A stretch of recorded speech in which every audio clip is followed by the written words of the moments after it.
So Mike Florio, Pro Football Talk, a former attorney. He has been a guy that has followed this pretty closely. It's important to remember that the fact-finding of Sue Robinson is binding. So whatever she finds, the facts of the evidence that was presented to her, keep in mind nobody other than Sue Robinson and the people at the hearings know what the evidence was.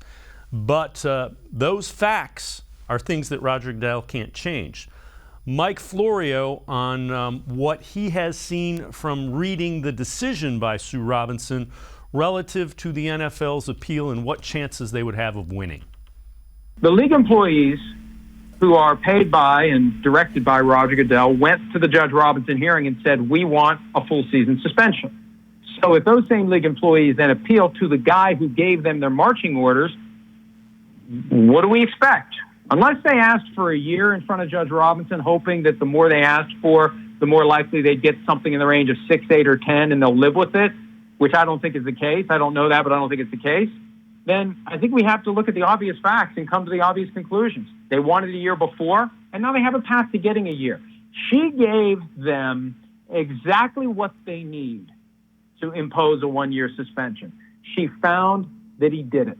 And once she found that he did it, it's whatever Goodell wants it to be at the next level. And there's no standard in the CBA or the personal conduct policy of deference that has to be applied to her ruling.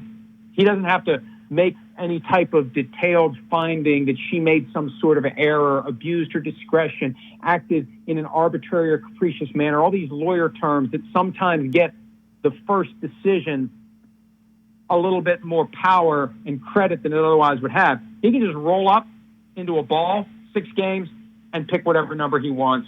And I don't know why we would think he would want anything less than a year when they went into that hearing asking for a year. That was Mike Florio from the Baskin and Phelps Show, 92.3 The Fan, saying the NFL could still potentially get that year suspension.